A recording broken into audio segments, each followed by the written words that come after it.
Ah, la pub, cet art de t'inciter à la consommation, à l'achat ou à l'utilisation d'un produit, qu'il soit matériel ou non d'ailleurs, hein. Parce que dans le fond, de manière globale, le plus important, c'est de vendre. Et elle est très présente, que ce soit dans la rue, à la télé, dans les radios, dans les vidéos qu'on regarde, peu importe. Sur le réseau, de manière globale, elle est très présente de quasiment partout. Mais du coup, on peut se poser la question, pourquoi en faire autant de manière massive alors que la majorité, par exemple sur YouTube tout simplement, hein, dès qu'il y a une pub, on skip, on recharge la page. Ou alors on a adblock, hein. Mais bref.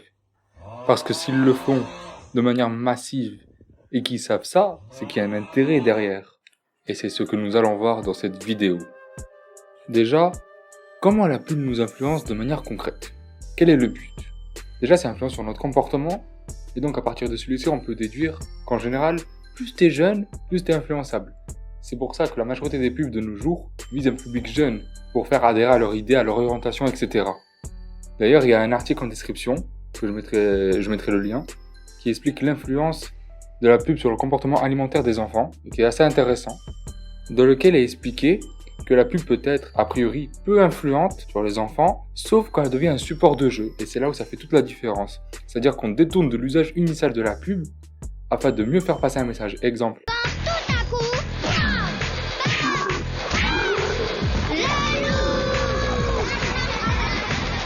Les produits laitiers sont nos amis pour la vie. Mais on remarque également que la pub se fait en fonction de l'âge, du sexe et d'autres critères du public visé. Exemple, si c'est un jeune public, on va miser sur les sensations fortes, la vitalité, la fougue, etc. On va avoir un contenu plus dynamique.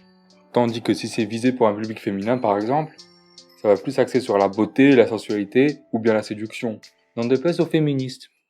Avec tes diplômes, ta place est à la cuisine. On rigole bien. En gros, pour faire simple, la stratégie marketing, ça repose sur une approche séductrice. Ne te prends pas la tête, hein.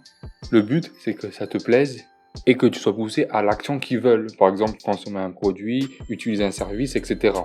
D'ailleurs, excellente transition, ça suscite également l'acte de l'achat. Comment? En créant chez le consommateur un besoin d'obtenir le bien promu, par l'envie et le désir. Du coup, on va utiliser plus le côté émotionnel du consommateur pour l'inciter à passer à l'action, du fait d'acheter ou de consommer un service, etc. Dans la pub, il y a aussi cette notion d'un sentiment d'appartenance à un groupe. C'est un sentiment très important pour l'être humain de manière globale. Le fait d'être intégré, car l'être humain est déjà en soi un animal social. Ça, faut le savoir. Ça, c'est du philosophe, je ne me souviens plus trop, mais je vais le mettre, il sera marqué. Et c'est beaucoup utilisé dans le domaine de la mode et de l'alimentaire. Je vais pas te faire de dessin, hein. Et enfin, le plus important, c'est ça qui fait que ça marche ou pas, c'est que la pub elle doit être claire. Mais oui, c'est clair. C'est-à-dire il faut que le logo soit clair d'identité et le message soit très reconnaissable et mémorisable, afin que ça puisse se partager, etc. Et que quand on communique l'idée de la pub, elle soit simple et claire, afin de mieux le partager. Je peux pas résumer mieux, hein. Ah, petite précision, les pubs utilisent aussi les biais cognitifs. En gros, c'est un mécanisme de pensée qui est basé sur nos pensées non rationnelles et qui n'utilise pas donc la logique.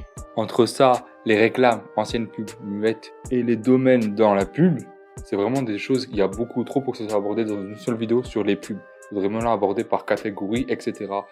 Dis-moi en commentaire si ça t'intéresse que je fasse une deuxième partie dessus plus en détail. Maintenant, on va voir les raisons et intérêts pour les publicitaires. L'argent. Voilà, c'était Flash Débat. Je rigole, même si c'est très vrai quand même, hein. Bon, on peut quand même déduire 3 objectifs principaux. Le premier, c'est faire connaître son bien, son produit, son service. C'est pour ça qu'il y a une communication massive. Le second, c'est celui de promouvoir sa marque, son image, le logo, le flyer sur les réseaux, etc. Et enfin, le troisième, c'est le plus important, c'est celui d'inciter le public à acheter ou à effectuer une action. Exemple, pour un nouveau produit ou autre, la pub représente environ 50% des bénéfices. Et ça, c'est une part très importante pour les entreprises, hein. Ah, et aussi, il y a l'engagement qui est très important, surtout depuis l'avènement des réseaux sociaux. Il faut être actif, poster régulièrement, mettre des stories, communiquer avec les abonnés, etc. Et franchement, ça, c'est pas mon point fort, hein, mais j'essaie de l'améliorer, hein. Après, il faut être rigoureux dessus, faire un contenu de bonne qualité. Enfin, quand on voit les tendances, je doute un peu pour la qualité, mais voilà quoi. Mais la rigueur, c'est le plus important en vrai. Bien évidemment. Bien évidemment. Bien évidemment.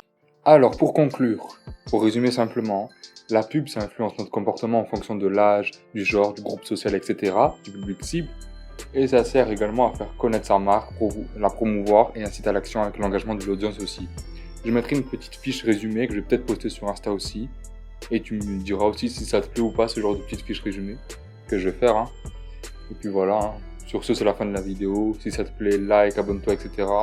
Tu peux partager aussi, puisqu'on parle du sujet de la pub, d'une pierre deux coups. Et sur ce, je te dis à la prochaine. Ah, attends, tu peux aussi rejoindre mon Instagram. C'est là où j'ai essayé d'être le plus actif pour répondre aux abonnés, etc. Et puis voilà. Hein. Et sur ce, moi je te dis à la prochaine dans un cercle d'influence.